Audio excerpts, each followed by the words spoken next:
অনেকটাই ভালো। ফরিদগঞ্জে তো থানাও অ্যাক্টিভেট নাই, এখানে তো থানা অ্যাক্টিভেট আছে, অথবা সদস্যরা সেরকম ভাবে অ্যাক্টিভ না। বাট আপনাদের একটা কথা আমি বলতে চাই যে আপনারা অলরেডি পরিস্থিতি সম্পর্কে অবগত, যে দেশে কি পরিস্থিতি চলছে না চলছে। তো এই পরিস্থিতিতে অলরেডি আমাদের কিন্তু অনেক ভ্যান্ডালিজম, মানে অনেক ধরনের ভাঙচুর, হত্যা, অনেক কিছু হয়ে গিয়েছে অলরেডি। তো একটা কথা আমার খুব ভালো লেগেছে, তখন চেয়ারম্যান সাহেবের সাথে আমি বলছিলাম আর কি, তখন চেয়ারম্যান সাহেব বলছিলেন যে স্বাধীনতা পাওয়াটা অনেক সহজ, বাট রক্ষা করাটা কিন্তু আসলে অনেক কঠিন।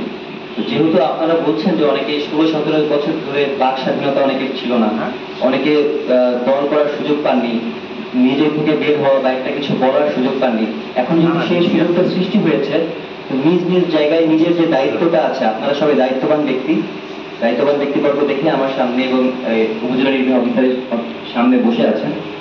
তো আপনাদের নিজের নিজের দায়িত্ব একটু নিতে হবে। দেশে এই ক্রান্তিকালীন পরিস্থিতিতে যদি আপনারা দায়িত্ব গ্রহণটা না করেন, তাহলে আমাদের যে সাধারণ মানুষগুলো আছে, সেই মানুষগুলো খুবই কষ্টে বসবাস করবে। বিশেষ করে দেখা যাচ্ছে যে আমাদের যে সেনাবাহিনী থেকে নির্দেশনা এসেছে, সেটা হলো মাইনরিটি, মানে হলো সংখ্যালঘু যারা আছে তাদেরকে রক্ষা করা, অবশ্যই আমাদের রক্ষা করতে হবে। প্লাস এখন আপনি জানেন যে একটা সরকার যখন ফল করে, তখন কিন্তু ইন্টারন্যাশনাল মিডিয়ার কিন্তু আমাদের উপরে অনেক বেশি ফোকাস থাকে, বুঝতে পেরেছেন? তো সেই অনুযায়ী যদি আমরা মাইনরিটিস বা এরকম কোনো কিছু যদি ইন্টারন্যাশনাল মিডিয়াতে লিক হয়, ইন্ডিয়া কিন্তু অলরেডি অনেক ধরনের ফেক নিউজ টুইটার, ফেসবুকে, সামাজিক যোগাযোগ মাধ্যমে অনেক কিছু ছড়াচ্ছে, যেগুলো সত্য নয় বেশিরভাগই। তো আমাদের অবশ্যই এই জিনিসটা লক্ষ্য রাখতে হবে যাতে মাইনরিটি, সংখ্যালঘু যারা আছে, হিন্দু, বৌদ্ধ, খ্রিস্টান, এদের যাতে কোনো ধরনের ক্ষতি না হয়। অবশ্যই এদের মন্দির, গির্জা এবং বৌদ্ধ মন্দিরগুলো আমাদের রক্ষা করতে হবে। পাশাপাশি তারা যাতে বসবাস ক্ষেত্রে যদি পারিপার্শ্বিক কোনো শত্রুতাও থেকে থাকে, তাদের যাতে এই পর্যায়ে কোনো ধরনের ক্ষতি না হয়, সেই জিনিসটা অবশ্যই আপনারা সকলেই দেখবেন। সকলের দৃষ্টি আমি আকর্ষণ করছি এই বিষয়ে। আর পাশাপাশি আমাদের সাধারণ জনগণ, আমাদের হাইঞ্চল এলাকার যে জনগণ আছে, সাধারণ জনগণের পাশে আপনারা থাকবেন। একটা জিনিস কি মানে আমার একটু ভালো লেগেছে যে আমাদের সাধারণ সম্পাদক যেটা বলেছেন যে মক্কা বিজয়ের পরে যেরকম সবাইকে ক্ষমা করে দেওয়া হয়েছিল এবং কিছু কিছু ব্যক্তিকে ইনলিস্টেড করে দেওয়া হয়েছিল তাদেরকে ধ্বংস করার জন্য, ঠিক না? সেম গোজ ফর এখন কিন্তু যে সরকারের অলরেডি পতন হয়ে গিয়েছে, যারা যারা আসলে দোষী ছিলেন তারা তাদের পর্যাপ্ত শাস্তি পেয়ে গিয়েছে। এখন দেখা যাচ্ছে যে একটা সরকার যখন 16-17 বছর থাকে, তখন অনেক সময় দেখা যায় যে একটা হেল্পের জন্য হলেও মানুষ ওই দিকে ঝুঁকে যায়, যে আমার একটা পাসপোর্ট করা লাগবে, আমার একটা কিছু করা লাগবে। সেক্ষেত্রে কিন্তু দেখা যাচ্ছে যে ওই সরকার দলীয় লোকের সাথে একটু ভালো সম্পর্ক রাখতে চায়, এটা স্বাভাবিক। যখন নতুন সরকার গঠিত হবে আবার সেই অবস্থায় সৃষ্টি হবে, ঠিক না? তো সেই অনুযায়ী দেখা যাচ্ছে যে আপনি বলছেন যে সে ছিল এরকম পন্থী, অমুক পন্থী, এরকম করে তাকে টার্গেট করে কোনো কিছু করা যাবে না। বিশেষ করে এখন এই ক্রান্তিকালীন পরিস্থিতিতে মোটেই এটা করা যাবে না। অলরেডি যা ঘটে গেছে সেটা আমাদের দেশের জন্য আসলে মানে অনেক বেশি ক্ষতি হয়ে গিয়েছে। তো এখন থেকে আমরা খেয়াল রাখবো যাতে আমাদের এই উপজেলাতে, হাইঞ্চল উপজেলাতে কোনো ধরনের সংখ্যালঘুদের উপর আক্রমণ না হয়, সাধারণ জনগণের উপর আক্রমণ না হয়।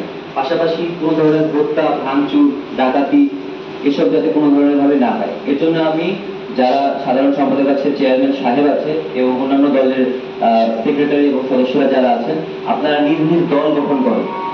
বিশেষ করে প্রত্যেক ইউনিয়ন, প্রত্যেক ওয়ার্ডে পাহারাদার হিসেবে হলেও বা পাহারাদারের জন্য হলেও আপনারা লোকজন, কর্মী এদের তৈরি করুন, যারা রাতের বেলা হাতে লাঠি, নিজেদের নিরাপত্তার ব্যাপারটা একটা আছে, হাতে লাঠি সহই তারা বিভিন্ন পয়েন্টে, বিভিন্ন বাজারে তারা রাত্রেবেলা ডিউটি করলো, প্রহরা দিল, নো প্রবলেম। দেশের জন্য আমরা এই কাজটা করছি, ঠিক না? নিজেদের নিরাপত্তার জন্য করছি। এই কাজগুলো অবশ্যই করতে হবে এবং আমি অলরেডি শুনেছি আমার বিএনপি সাধারণ সম্পাদকের সাথে কথা হয়েছে, তিনি অলরেডি একটা লিস্ট আমাদের ওসি সাহেবকে দিয়েছেন। সেই লিস্ট অনুযায়ী আজকে রাতের থেকেই কার্যকর হবে। তো আমার একটা রিকোয়েস্ট থাকবে আপনাদের প্রতি যে আপনারা নিজেরাও একটু বের হবেন রাতের বেলা। আমাদের পেট্রোলটা অবশ্যই আমি সেটা নিয়ে পরে কথা বলছি, আপনারা নিজেরাও একটু বের হবেন, একটু এলাকার পরিস্থিতিটা দেখবেন। আমাদের হাইঞ্চল কিন্তু বেশি বড় না, আমার ফরিদগঞ্জ যেরকম কথা বললেন বিএনপি সাধারণ সম্পাদক অনেক বড়, বাট হাইঞ্চল কিন্তু ছোট। জাস্ট আপনার একটু উপস্থিতি, আপনার একটু টাচ, এই জিনিসটা কিন্তু মানুষ চায়, বুঝতে পেরেছেন? তো আপনারা যে একটু মানুষের সাথে ইন্টারাকশন করবেন, কি অবস্থা, বাজারে সব দোকান খুলতে পারছে কিনা। অনেক জায়গায় আমি ফরিদগঞ্জে দেখেছি যে আওয়ামী পন্থী ছিল এরকম মানুষ, বিএনপির এবং জামাতের মানুষ যে সেটাকে ক্রস চিহ্ন দিয়ে দিয়েছে, লাল একটা দাগ দিয়ে ক্রস চিহ্ন দিয়ে দিয়েছে তাদের দোকানগুলোতে।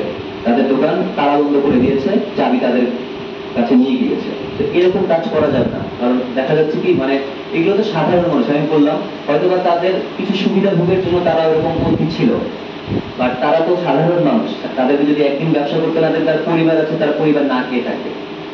তো প্লিজ এই সাধারণ জনগণ যাতে কষ্ট না পায় এই জিনিসগুলো আপনারা অবশ্যই দেখবেন, এবং এরকম যাতে